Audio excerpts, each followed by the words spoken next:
It's 6 in the morning. The room is still dark, and it's very quiet outside. I reach for my phone on the table. I don't even think about it. I just do it. I open an app, then another one.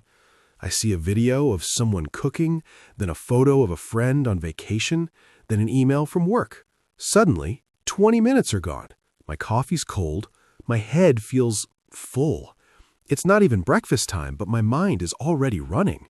I know that feeling so well, Alex. For me, it happens at the supermarket. I'm standing in line waiting to pay. It's only 2 minutes, but I can't just stand there. I feel uncomfortable. I feel bored, so I pull out my phone and start scrolling. I'm looking at news I don't care about just to stay busy. Exactly. It's like we are afraid of the quiet. We are afraid of having nothing to do. Welcome to Pod Studio. I'm Emma. And I'm Alex. Today, we're talking about why our minds never feel quiet anymore. It's a strange feeling, isn't it?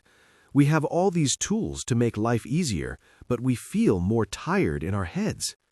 Before we start, if you want more fun English podcasts like this, hit the subscribe button right now and join our English learning family. It really helps us grow. We want to look at why this happens in our daily lives, not the science of it, but the feeling of it. So if you're listening right now, maybe you are walking or cleaning or just sitting down, we invite you to just relax and listen to us talk. You know, Emma, I was thinking about the word noise. Usually noise is a loud sound, like a car or a radio. But now I think we have digital noise. Digital noise? That's an interesting way to put it. What do you mean by that? Well, it's all the information that hits us every second. Messages, notifications, little red circles on our apps. Even if the room is silent, our minds are noisy because we're thinking about all those things. I see. So the noise is inside our heads. It's clutter. That's a good word for it. Clutter usually means a lot of messy things in a room, like clothes on the floor or too many books on a table. But our minds have clutter now too. Yes, mental clutter. It's hard to focus when there is too much of it. Yesterday, I tried to read a book, a real paper book. I sat on the sofa, I opened the first page, and I read 3 sentences. Then I thought, I wonder if anyone liked my photo on Instagram. I didn't even want to check, but my brain just jumped there. That's because we are losing our attention span. People use that phrase a lot these days. Your attention span is how long you can focus on one thing before you get bored or distracted. My attention span feels very short lately. Maybe 5 minutes? Don't feel bad. I think it's the same for everyone. We're wired this way now. When we say we're wired for something, it means our brains are used to doing it automatically. We are wired to look for something new every few seconds. It's a bit sad, actually. I remember being a kid and just sitting in the garden looking at an insect for 10 minutes. I wasn't bored. I was just there. I miss that. Now, if I have to wait for a bus for 5 minutes, I feel like I'm wasting time. I feel guilty if I'm not doing something productive. Guilty. That's a strong word. You feel like you're doing something wrong because you're just waiting? Yes, I feel like I should be learning something or answering a message or planning my day. If I'm just standing there, I feel lazy. I disagree a little bit there, Emma. I don't think it's about being lazy. I think we're just overstimulated. That means we have too much stimulation, too many things hitting our senses. Lights, sounds, colors from our screens. When it stops, the silence feels heavy. It feels strange. Maybe you're right. It's not guilt, it's discomfort. We don't know how to be alone with our thoughts anymore. When I'm alone with my thoughts, I start thinking about problems. I start worrying about tomorrow. So I use my phone to drown out those thoughts. To drown out. That's a great expression. It's like when you turn the music up very loud so you can't hear the neighbor shouting. We turn up the digital noise so we can't hear our own worries. Exactly. But the worries don't go away. They just wait. And then at 2 in the morning, when the phone is finally off, they all come back at once. That's why so many people can't sleep. I had a night like that last Tuesday. I was staring at the ceiling for 2 hours. My mind was like a TV that I couldn't turn off. I was thinking about a mistake I made at work 3 years ago. Why? Why then? Because your brain finally had a moment of silence and it didn't know what to do with it. It's like a child that has too much energy and starts running around the house. So what do we do? I tried to put my phone in another room last night. It was refreshing. Refreshing. You mean it made you feel clean and new, like a glass of cold water on a hot day? Yes, exactly. For the first 20 minutes, I was nervous. I kept touching my pocket. My leg actually felt a phantom vibration. You know when you think your phone is vibrating, but it's not even there? Oh, I hate that. It's like our bodies are waiting for a ping or a buzz. But after those 20 minutes, I started to relax. I looked out the window. I noticed the moon. I noticed how the trees looked in the dark. It was a very small thing, but it felt peaceful. I tried something similar. I call it monotasking. Usually, we try to multitask. That means doing many things at the same time, talking on the phone while cooking dinner and watching the news. Monotasking is just doing one thing. That sounds simple, but it's actually really hard. It is. I tried to just drink my tea. No phone, no book, no music, just the tea. I noticed the smell, the warmth of the cup, the taste. At first, my mind was screaming, "This is boring, do something." And did you? No, I stayed there. And after a while, the screaming stopped. I felt grounded. When you feel grounded, you feel connected to the present moment. You don't feel like you are floating away in a cloud of stress. I like that word. Grounded, like a tree with deep roots. Yes, but it's a struggle every day. This morning, I failed. I was checking my emails before I even brushed my teeth. It's a habit, and habits are hard to break, especially when everything around us is designed to keep us busy. Every app wants our attention. Every website wants us to click. It's a battle for our minds. It really is a battle, and the prize is our peace.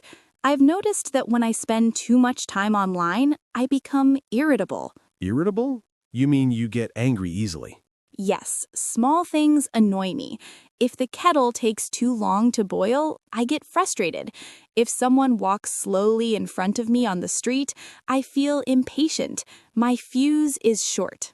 Your fuse is short. That's a funny expression. Like a firework that explodes too quickly? Exactly, because my mind is already at capacity. It's full. There is no more room for anything else, even a small delay. I think that's why slow activities are becoming popular again, like gardening or knitting or baking bread. Things that take time. You can't rush bread. It has to rise when it's ready. My brother started doing pottery, making plates and bowls from clay. He told me it's the only time his mind is quiet. His hands are dirty, so he can't touch his phone. He has to focus on the clay. If he thinks about work, the bowl breaks. That's a perfect metaphor. A metaphor is when we use one thing to describe another. The clay is like our focus. It's fragile. It breaks easily. We have to be gentle with it. I don't have clay, but I started walking to work. It takes 30 minutes. I used to listen to podcasts or music the whole way, but now I try to walk in silence for at least 10 minutes. What do you hear when you do that? I hear the birds, I hear the wind, I hear my own footsteps. At first, it's overwhelming. It feels like too much, but then it becomes a rhythm. Overwhelming means it's too strong, right? Like a big wave at the beach? Yes, it's strange that silence can feel overwhelming, but it's because we aren't used to it. We're used to a constant hum of activity. I've been trying to be more mindful about my morning. Instead of the phone, I try to look at the light in the room. I try to listen to the sounds of the house. The house has its own language, you know? The fridge makes a sound, the floorboards creak. It sounds like you are becoming a minimalist, but for your brain. A mental minimalist. I like that. A minimalist is someone who likes to have very few things. They keep only what is important. I want to keep only the important thoughts. But it's hard when we have FOMO. Have you heard people say that? FOMO? Yes, I know that one.